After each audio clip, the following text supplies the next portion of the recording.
स्वागत है दोस्तों स्टडी फॉर यूपीएससी में।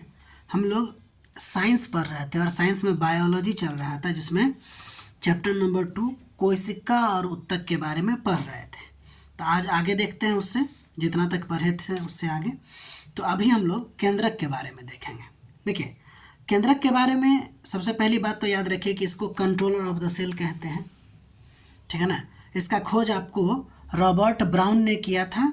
और अगर आप केंद्रक का अध्ययन करते हैं तो इसको कैरियोलॉजी कहा जाता है, यानी कि स्टडी ऑफ न्यूक्लियस क्या कहलाता है, तो कैरियोलॉजी कहलाता है। ठीक, ये सब पूरा फैक्ट ही है।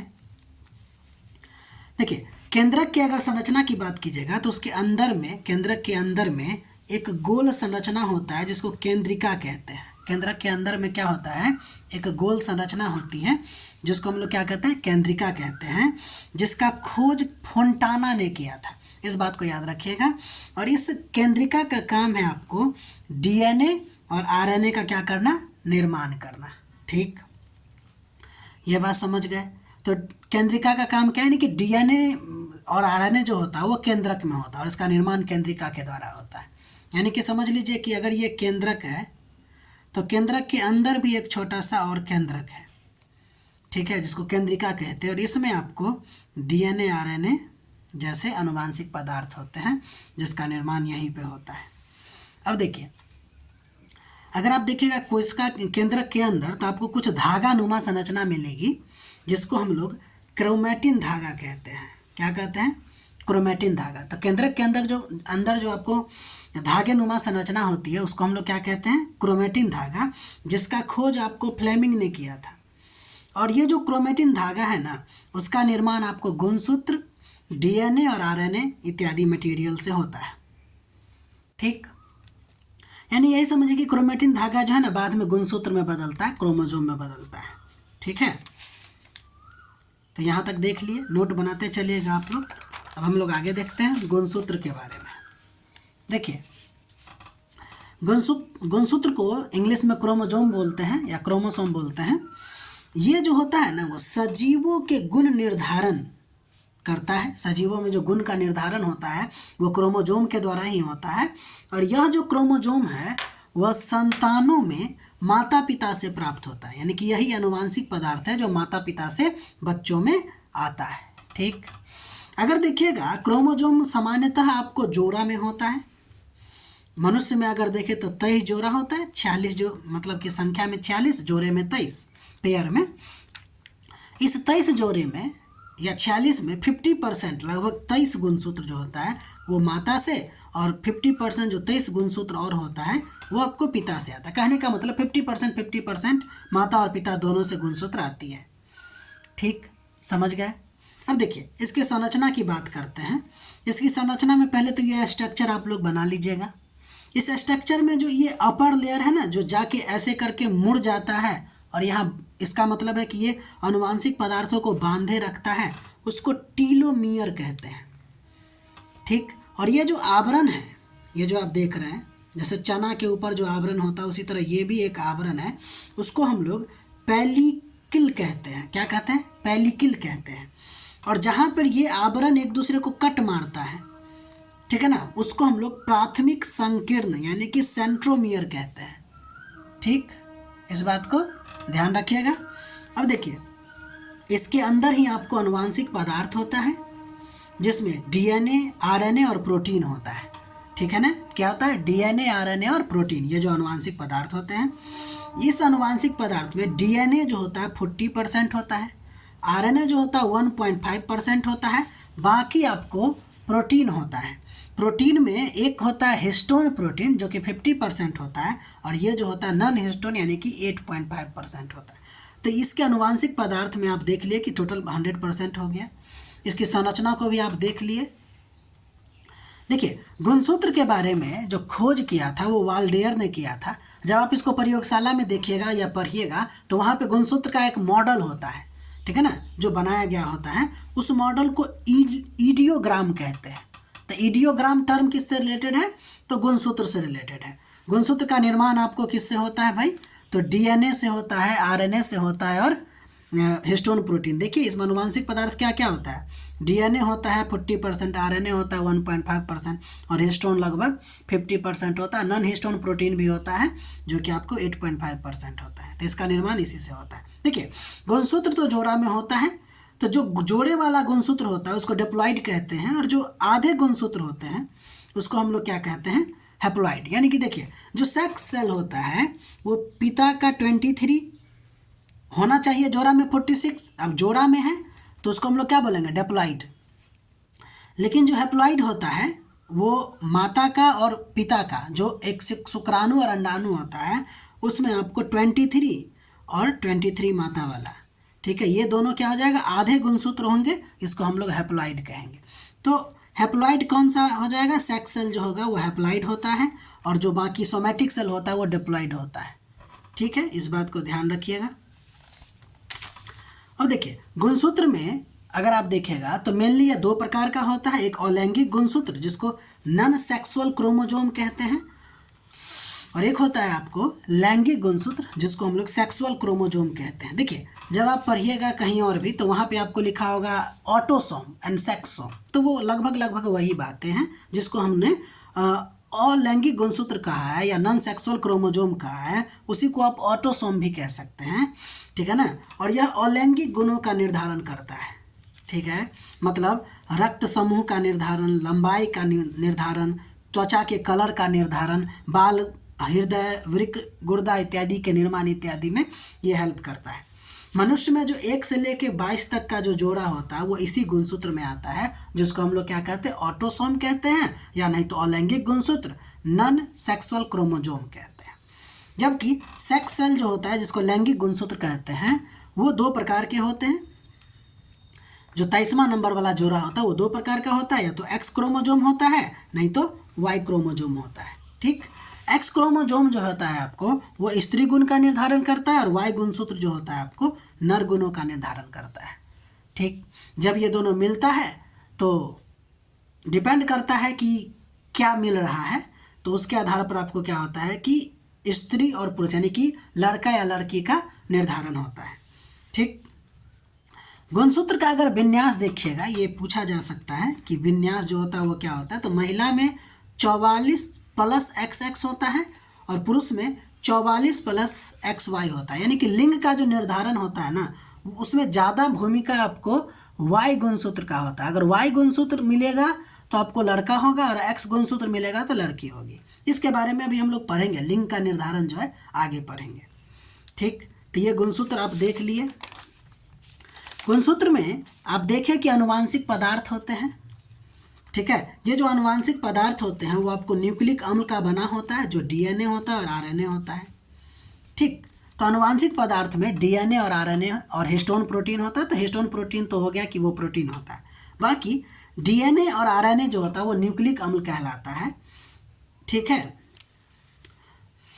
तो न्यूक्लिक अम्ल का एक्चुअली हम स्ट्रक्चर देखेंगे, हालांकि हमको ये बाद में शुरू करना चाहिए था, लेकिन फिर भी यहाँ पे हमने सोचा पहले डीएनए का फुल फॉर्म बता देते। इसका फुल फॉर्म होता है डीऑक्सीराइबोन्यूक्लिक एसिड, और ये जो डीएनए होता है और आरएनए जो होता है वो आपको न्यूक्लियोटाइड के मिलने से ही बनता है। इसलिए अगर हम कहें तो डीएनए और आरएनए जो होता है वो न्यूक्लियोटाइड का बहुलक होता है, यानी कि पॉलीमर होता है। ठीक है दोस्त, तो हमको मेनली यहाँ पे क्या देखना है, डीएनए और आरएनए के बारे में नहीं, मतलब उसका जो कॉमन नेम है जिसको कहते हैं न्यूक्लिक अम्ल, उसके बारे में देखना है। तो अनुवांशिक पदार्थ का स्ट्रक्चर अब हम लोग देखते हैं। देखिए जब आप अनुवांशिक पदार्थ का स्ट्रक्चर देखिएगा तो ये मेनली न्यूक्लिक अम्ल होता है। डीएनए और आरएनए क्या होता है, न्यूक्लिक अम्ल होता है। ये जो न्यूक्लिक अम्ल होता है वो न्यूक्लियोटाइड का बना होता है। ठीक, अभी आपको बोले हैं कि न्यूक्लियोटाइड के मिलने से आपको न्यूक्लिक अम्ल बनता है या डीएनए आरएनए बनता है। तो न्यूक्लियोटाइड को फिर आप 2 पार्ट में बांट सकते हैं, एक होता है न्यूक्लियोसाइड और एक होता है आपको फॉस्फेट। देखिए इसमें फॉस्फेट जो होता है वो लगभग फॉस्फेरिक अम्ल होता है जिसको H3PO4 कहते हैं। तो इसका मतलब ये है कि न्यूक्लिक अम्ल में या आनुवांशिक पदार्थ में फॉस्फेट भी पाया जाता है, यानी कि फॉस्फेरिक अम्ल भी पाया जाता है। ठीक, अब न्यूक्लियोसाइड को फिर से आप 2 पार्ट में बांट सकते हैं, एक शर्करा जिसको हम लोग शुगर कहते हैं, और एक होता है नाइट्रोजनी क्षार। ठीक है, यानी कि नाइट्रोजीनियस बेस बोलते हैं इसको। ठीक, देखिए शुगर की अगर बात कीजिएगा तो न्यूक्लियोटाइड यानी कि न्यूक्लिक अम्ल में दो प्रकार का शुगर होगा, वो भी 5 कार्बन की श्रृंखला वाला, एक राइबोज और एक होगा डीऑक्सीराइबोज। ठीक, इसमें शुगर जो होता है वो दो होगा, एक होगा राइबोज और दूसरा होगा डीऑक्सीराइबोज। राइबोज होगा तो आरएनए होगा, डीऑक्सीराइबोज होगा तो डीएनए होगा। इसकी चर्चा अभी हम लोग करेंगे। इसके अलावा नाइट्रोजनी क्षार की जब हम बात करते हैं तो ये दो प्रकार का होता है, एक प्यूरिन और दूसरा होता है पिरिमिडीन। क्या होता है? एक होता है प्यूरिन और दूसरा होता है पिरिमिडीन। देखिए, नाइट्रोजनी क्षार जो होता है उसमें प्यूरिन में हम बात करें तो एडिनिन होता है और गुआनिन या ग्वानिन कहते हैं इसको। ठीक है, एडिनिन या ग्वानिन होता है। जबकि पिरिमिडीन की अगर हम बात करें तो इसमें साइटोसिन, इसके अलावा थाइमिन और उसके बाद यूरेसिल बेस होता है। ठीक, तो ये आपको इसका न्यूक्लियोटाइड का स्ट्रक्चर है। ध्यान दीजिए, ये न्यूक्लियोटाइड या न्यूक्लिक अम्ल का स्ट्रक्चर है। इसमें एक चीज़ के परिवर्तन से वो डीएनए होगा और या आरएनए होगा। अभी आपको तुरंत बताते हैं। ये इसका स्ट्रक्चर आराम से बना लीजिए। ठीक है, अब हम लोग आगे बढ़ते हैं। देखिए, आपको डीएनए और आरएनए में अभी थोड़ा सा बेसिक डिफरेंस आपको बताते हैं। ठीक है, देखिए डीएनए की जब बात कीजिएगा तो ये द्विकुंडलित संरचना है, यानी कि डबल हेलिक्स मॉडल होता है ये, जिसको वाटसन एवं क्रिक ने दिया था। यानी कि इसके संरचना के बारे में वाटसन एवं क्रिक ने बताया था, फिर उनको नोबेल भी मिला था। तो अभी उसके बारे में पढ़ेंगे दोस्त। पहले डीएनए के बारे में देख लीजिए कि ये द्विकुंडलित संरचना होती है, जबकि आरएनए जो होता है वो एक कुंडलित होता है ना, सिंगल वाला होता है। देखिए, दोनों में बेसिक डिफरेंस क्या है नाइट्रोजनी क्षार को लेकर। अगर एडिनिन, थाइमिन, गुआनिन और साइटोसिन होगा तो आपको क्या होगा? वो डीएनए होगा। डीएनए यानी कि टी के जगह पर अगर यू आ जाता है, यानी कि यूरेसिल बेस आ जाता है, तो वो आरएनए होता है। यानी कि देखिए, ये जो हम आपको स्ट्रक्चर बताए हैं डीएनए और आरएनए यानी कि न्यूक्लिक अम्ल को लेकर, ठीक है, उसमें हर चीज़ सेम होगा डीएनए और आरएनए को लेकर। बशर्ते अंतर क्या चीज़ का होगा? अंतर ये होगा कि इसमें जो है आपको थाइमिन और यूरेसिल बेस के आधार पे अंतर हो जाता है। अगर थाइमिन है, यूरेसिल बेस नहीं होगा तो वो डीएनए होगा, और अगर थाइमिन नहीं है, यूरेसिल बेस है, तो वो आरएनए होगा। यानी कि अगर थाइमिन के जगह पे यूरेसिल बेस आ गया तो वो संरचना होगा आरएनए का, और अगर यूरेसिल बेस के जगह पे थाइमिन आ गया तो वो संरचना होगा डीएनए का। यही बेसिक अंतर है। ठीक, इसके अलावा अगर आप देखेगा डीएनए का शर्करा वही डीऑक्सीराइबोज होता है, जबकि आरएनए का जो शुगर होता है वो राइबोज होता है। फॉस्फेट दोनों में सेम होता है। और ध्यान दीजिएगा, डीएनए में बेस पेयर होता है, यानी कि ए जो होता है वो टी से जुड़ता है और जी जो होता है वो सी से जुड़ता है। ठीक है, लेकिन आरएनए में चूंकि ये सिंगल होता है, इसीलिए जो है आपको बेस पेयर इसमें नहीं होता है। जबकि डीएनए की बात अगर कीजिएगा तो इसमें बेस पेयर होता है। अभी डीएनए के बारे में आपको बताएंगे। यानी कि ए जो है आपको वो टी से जुड़ेगा, टी जो है आपको ए से जुड़ेगा, जी जो है आपको सी से जुड़ेगा। इसमें कुछ इस तरह से होता है, ये कुछ जुड़ा हुआ नहीं होता है दोस्त। ठीक है, अभी इसके बारे में अभी और डिटेल पढ़ेंगे हम लोग। तो डीएनए में बेस पेयर होता है और यही बेस पेयर जीन का निर्धारण करता है, लेकिन इसमें ऐसा नहीं होता है। देखिए, बेस पेयर के बारे में थोड़ा सा ध्यान दीजिए। ए हमेशा टी से जुड़ेगा, यानी कि एडेनिन जो है हमेशा थाइमिन से जुड़ेगा, और गुआनिन जो है वो साइटोसिन से जुड़ेगा, और जो जुड़ेगा वो एच बॉन्ड यानी कि हाइड्रोजन का बॉन्ड से जुड़ता है। ए और टी जो होता है वो डबल बॉन्ड के साथ जुड़ता है, और जी और सी जो होता है ट्रिपल बॉन्ड के साथ जुड़ता है, हाइड्रोजन का बॉन्ड होता है इसमें। ठीक, कोई दिक्कत? अब हम एक एक करके सबके बारे में पढ़ेंगे। तो पहले हम लोग देखते हैं आरएनए के बारे में। ठीक, देखिए आरएनए क्या है? ये भी एक प्रकार का न्यूक्लिक एसिड है, लेकिन कौन सा? राइबोज न्यूक्लिक एसिड, आपको पहले ही बता चुके हैं। यह एक कुंडलीकार संरचना होती है, ये भी आपको बता दिए हैं। दूसरा, इसकी संरचना भी आपको वाटसन एवं क्रिक ने ही दिया था।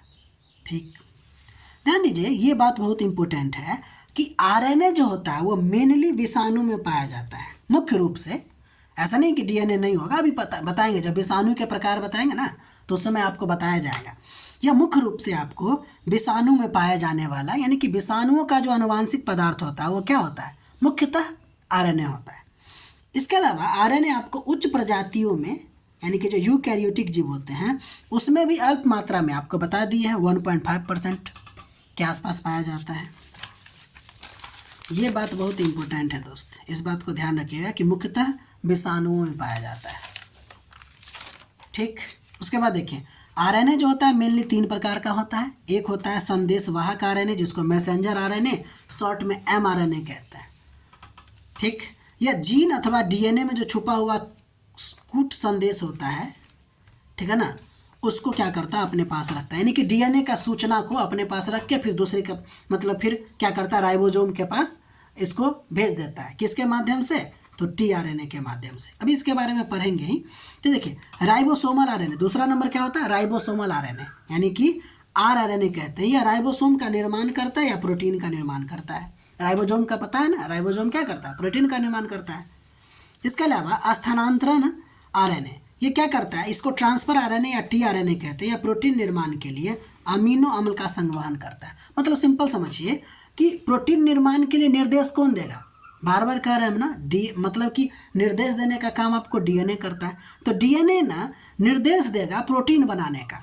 अब उस निर्देश को संदेशवाहक जो आरएनए है यानी एमआरएनए है वो क्या करेगा? अपने पास रखेगा। वहाँ से उस संदेश को टीआरएनए ट्रांसफर आरएनए क्या करेगा?